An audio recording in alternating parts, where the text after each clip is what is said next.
All right. Good morning, everybody. So, welcome to the first installment of our Queens Athletics and Recreation Summer Digital Series. So, my name is Colin McCausland. I'm the head strength and conditioning coach at Queens University. And on this call as well is Evan Kara-Joseph, the assistant strength and conditioning coach at the university as well. And our job is we work with all of our varsity athletes. So, we have 13 varsity sports. That's over 400 athletes. And it's all the sports you would kind of imagine. And what's really cool about our jobs is that not only do we get the opportunity to work with our young athletes, but we get to interact in our community as well. So part of what we wanted to do with this is we want to engage with not just our athletes, but we want to engage with our junior Gaels athletes. We want to engage with our alumni that might be at home training. We want to engage with our community in the Kingston area as well. So we're excited to kind of reach out to you guys and try to offer you up some unique information and try to connect with you over the next few weeks to make sure that we can stay in touch with you and we can try to get through these tough times together and try to turn some negatives into some positives here. So what we thought we would do when this idea kind of came up about trying to engage a little bit more online, what we thought we would do is, well, why not put together an at-home training program that anybody can do?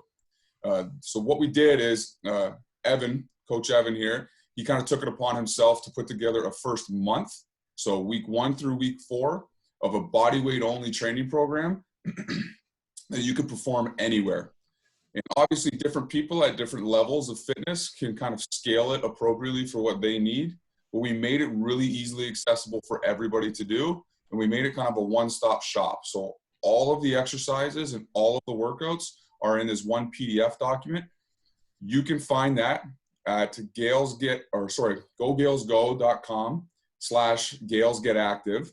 And what's really cool about this is you can see all of the other materials that are coming out throughout our summer digital series. And then what you can do as well is you can click on the PDF to this program, download this, and now it becomes an interactive PDF for you. So I think it's going to be a really cool opportunity to get everybody up and active. We encourage anybody who's interested to give it a shot. Even other people who work in the Queens campus, other departments, we challenge you to get active and get moving.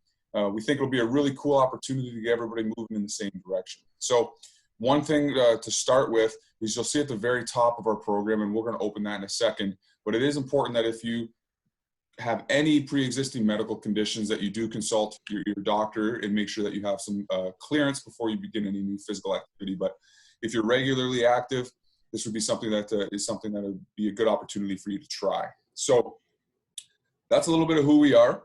That's a little bit of why we want to do this. And now what we're going to do is we're going to kind of dive into the program a little bit. So I'm going to share my screen, and then we'll walk you through. I'm going to have Evan walk everybody through the first couple days of the program.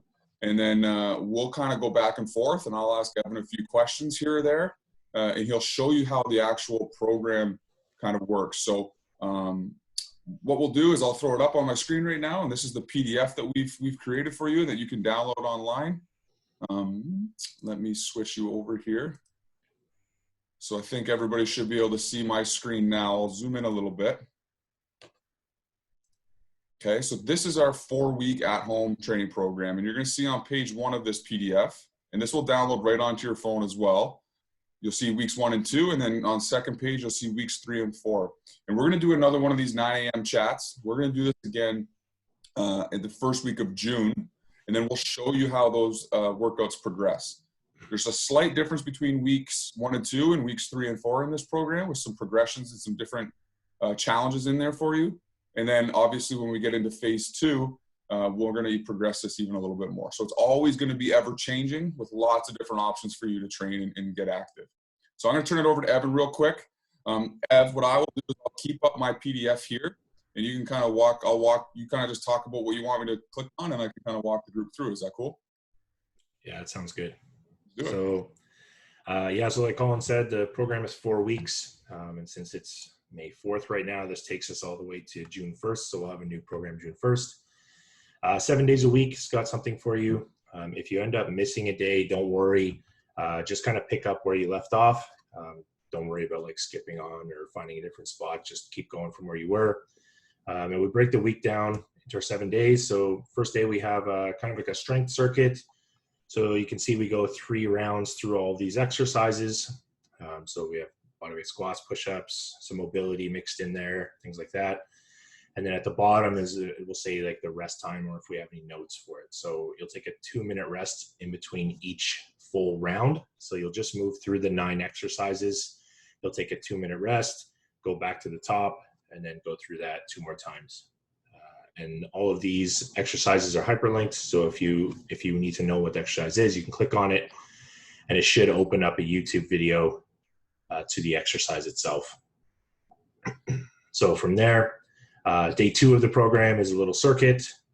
So we have unilateral movements, so like a reverse lunge on the left and right side. So those will be set as 2 separate exercises.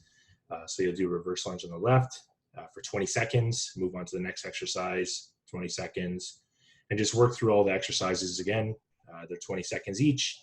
When you're done that, you'll take a 30-second rest between each exercise and just keep moving through that circuit. Day 3, we're going to invite you to try one of the workouts from the Queens Athletics Recreation Center YouTube page. So you can click on that link and it'll take you to the video page on YouTube where you can try some of the workouts that the Queens trainers have put up. Yeah, if you don't mind me cutting in real quick. Yep. Part of the summer digital series is you're going to see so many different personal trainers and some of our fitness instructors, even some of our students that are involved in some of our dance clubs. They're going to be putting out some material as well. So there's going to be a ton of interactive content for you to check out. Most of that will be live, and just look for our social media. We'll kind of show you where that is. But by all means, they'll also be saved and recorded onto our YouTube page as well. So lots of good information out there for you to continue to stay active. So check that out. Back to you, Ev. All right, so moving on to day 4, we have a little strength circuit, but we're going to incorporate some more isometric exercises. So what those are just exercises where there isn't a lot of movement, but there's a high level of muscle contraction. So you can get a good strength stimulus out of it.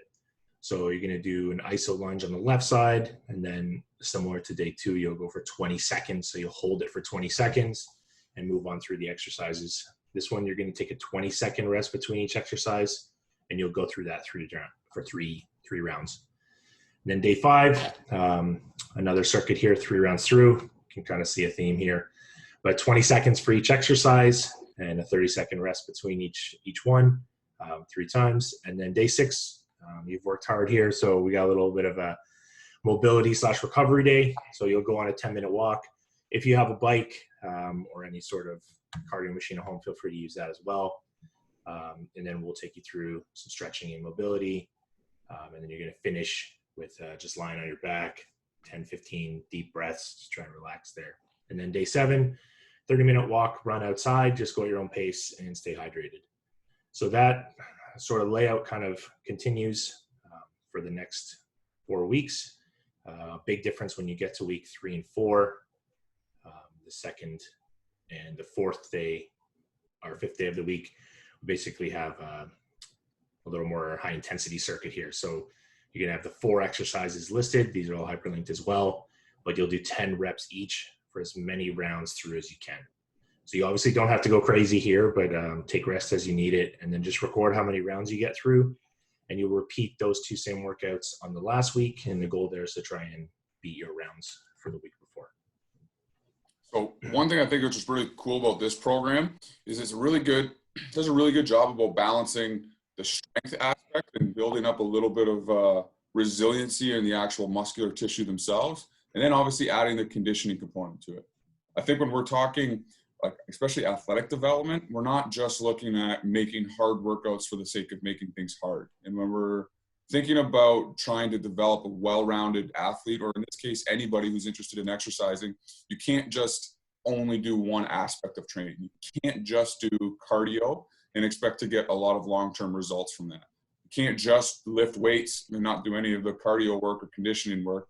So therefore you might get a little bit stronger, but you're not going to have an aerobic base to get you through other exercises of your activities of daily living. So we've done a really good job here of trying to mix up almost more strength-focused days, even though we're just using your body weight, using things like isometrics and a variety of different positions, to try to create some strength. And then that next day is followed by a little bit more of a conditioning circuit. So maybe less intense exercises, but less break in between the exercises, so your heart rate gets a little bit higher. So And then Evan did a really good job of finishing this off with a little bit of mobility and recovery later in the week, because I think a lot of times people think mobility or recovery and they think, okay, I'm just going to lay down on my couch and not do anything. Well, the best recovery that we can do is actually get up and move, but we just move at a lower intensity, and we put our body through full ranges of motion, and that just helps speed up our recovery so that we're fresh and ready to go for the following week, and we can push ourselves a little bit harder. So the key to this is that every time you have a workout that you're going to get up and do that day, is that you get as focused as possible and you try to attack that as consistently as you possibly can. So intent is huge in the aspect of training. Is like, can you be focused on what you're doing? And can you apply as much force into the ground, or can you actively squeeze those glutes as hard as you possibly can, and so on and so forth. So the last point I'll make about the program, which makes it a little different than just original kind of resistance training programming, is that we're trying to make sure we program in all three planes of motion. So you'll notice that Evan talks about doing lunges to the front and back here. And then we're doing things like side planks. So we're trying to work laterally a little bit as well. And then we're doing things like a dead bug, which is an exercise that tries to fight rotation. So not only are we moving front to back, but we're moving side to side, and we're also trying to move rotationally as well. And then this allows our body to actually function the way it should. It's not just sitting down. It's not just moving in one plane of motion. It's constantly responding to different stimuli. So that's a really key component for how we like the program. And although people sometimes see these as like athletic type programs, we believe that every person on the planet should train this way. You should be training in multiple planes. You should be training through full ranges of motion. You should be training on two legs and also on one leg. And you should be training for strength, but you should also be training for conditioning and so on. It's just the intensities and volumes that change throughout the year. So that's a bit of the program. Any questions from anybody? I'm going to stop sharing my screen. I can reshare it again if you'd like. But I only have a few people on here. But what we've done is we've actually recorded this. So what we'll do is we'll end up putting this up on a YouTube page, and we'll make a link available to everybody. So that way people can follow along if they want to. And they can come back and ask us questions at a later date. So you'll see actually on the program, I won't pull it back up, but you'll see our Instagram account on there, which is at Gaels Strength. There's also another Instagram account at Queen's Arc. And as always, you could also tag our Queen's Gaels Instagram account as well. So you can always tag us in your workouts and let us know what you're doing. We're always available through that medium. But we also included an email on there of strengthcon@queensu.ca that will come directly to Evan and I, and we can answer any questions that you have. So the goal of this whole thing is that we're all in this together, and we want to be as much of a help to you as possible. So by all means, reach out if you have any questions, and we're looking forward to helping people through their progress here. So, we got a question. Perfect. I'm finding it difficult to train vertical pulls with bodyweight sessions. Any suggestions? So that's a really good question. So I think what we're referring to here is we kind of classify movements as horizontal pushes, horizontal pulls, vertical pushes, and vertical pulls. So that's a really good question. It's something that, to be honest, with a vertical pull and even to somewhat of a vertical push, those are going to be things that are tough to train with just body weight. So they do, in body weight programs, tend to get trained slightly less frequently than you would if you had equipment available. But something that you can do is that, and we didn't include a ton of it in this program because we didn't want to go too far down a progression to make it too complicated in phase one. But some things that you can do are things like towel rows overhead. So this is something that what you would do is you would basically tie a knot into a towel or wrap a towel around something that's firm overhead. And you can actually grab that towel. You would go into a kneeling position. You would grab the towel and then actively pull down.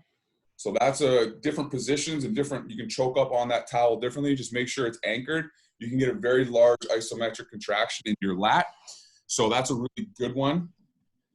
Grabbing something that has a little bit of weight to it. So I think Alex asked this question, and I know that they would have a backpack available with textbooks, I'm sure. So this is something that you could fill up that backpack, and then you could actually do a dumbbell pullover. So come up overhead and then pull up to the midline as well. Keeping that rib cage down, arms are straight. As long as you don't bend your elbows, you won't be using too much tricep. So keep your arms straight. You'll get a big stretch through your lat. Although it's not a traditional vertical pull, it's very similar to what a traditional vertical pull would look like. Then the last one would be trying to find a setup in which you could do some sort of chin-up variation. So this is something that I know myself, for example. I don't have anything in my house that I can hang from. So what I do is I take a hockey stick, I prop it up on, you can actually do this on the sides of a couch and a chair, or we even have used bar stools, or we actually have a countertop that we could kind of put the hockey stick across the countertop, bridging it to another countertop. And I would just put my legs straight out in front of me. So I would make kind of a pike position, almost like I'm sitting in an L, and then I can pull vertically while keeping my feet slightly supported on the ground.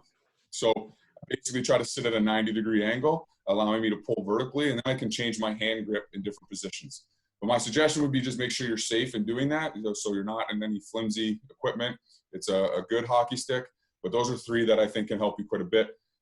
So towel, some sort of a V position, pike position pull-up, and then a pullover variation are going to be very good options for you. So hopefully that answers your question. And then we'll see if we have any more questions. And if not, then what we'll do is we can kind of wrap this up, and then we'll make sure that we make the link available for everybody to go back and watch this. So first off, hope everybody's staying safe. By all means, shoot us an email or tag us on Instagram, and we can kind of help you through your process. We're excited to be a part of the Queens community and make sure that we're all staying connected and we're all moving forward and trying to take the most out of this situation. So stay safe, have a good week with you and your family, and hopefully everybody's doing well. So we'll talk to everybody soon. And Ev, thank you very much. Pay attention to the rest of our summer digital series. You'll see us again on Instagram Live today at 11:30. Plus, you'll see a bunch of other programming throughout the week. So have a great day. Looking forward to it, and we'll talk to everybody soon. Thanks, Ev.